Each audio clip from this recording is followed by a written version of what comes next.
So Tommy, we're all set for a busy October kicking off at home?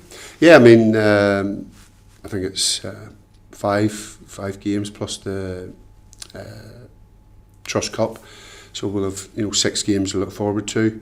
Good to get back home, having the 2 away games, so looking forward to it. Wraith will cause us different problems that and play a different way than what we experienced last week, against Arbroath.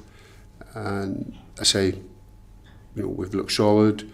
We're playing with third degree of confidence, so there's no reason why we're not, or shouldn't be looking forward to it, and hopefully getting 3 more points. Some fans might have had a little glimpse of Wraith Rovers during the week, but for those maybe who didn't, what kind of contest do you think the 2 teams are going to put on tomorrow? Well, I think it could be quite an open game. They are quite expansive in their play. Play a possession, base game. Don't really have the physicality and where Arbroath ask questions in terms of playing a little bit longer. They don't really do that. They try to play through the pitch, so that can cause you problems. But at the same time, they're a side where I think you can play against them. You will get opportunities. But whereas all home games, we tend to want to concentrate on what we can do, and we've got to be really positive. We've got to play on the front foot, get the crowd right behind us, from the first whistle, and play the football that I know that we can. Callum Hendry managed to get him in the door this week, someone that you know very well.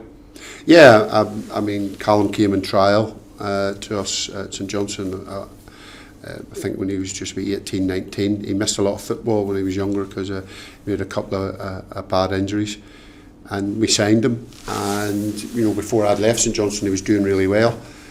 Maybe hasn't done so well. Recently hasn't had enough game time. Hence, we had an opportunity to get him. I know, what his strengths are. I think I know how he needs to be motivated and what makes him tick. Because he did very well for me. I mean, I think he scored 8 goals. My last season. He needs to, play in between the width of the 6-yard box. That's what he's good at. Good finisher. Works extremely hard for the team as well. And at 24, there's still a lot of football and still a lot of highs in his career to come. And that's allowed Innes Cameron to go out and load clean this out. Yeah. He tells a little bit. Well, I mean, I could, I've been on record as saying you can't have too many strikers about, but ultimately, you can. And it could be, you could be really selfish. We could be really selfish as a club and as a staff, and myself as a manager, and say, right, we're keeping everybody here. But you have to weigh it up, with Roman being back fully fit. Signing Callum, it sort of pushes Innes down the pecking order a little bit, and then that's going to limit his game time. So is that going to be good for the player and good for Kilmarnock long term, or short and medium term basically? And the answer is no. So he has to play.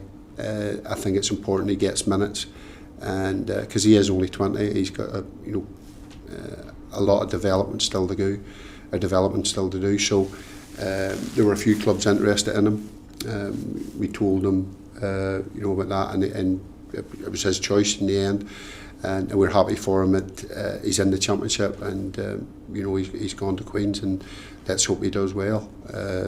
From another point of view as well, if he scores goals against the teams that are in and around us, it helps us in a different sort of way.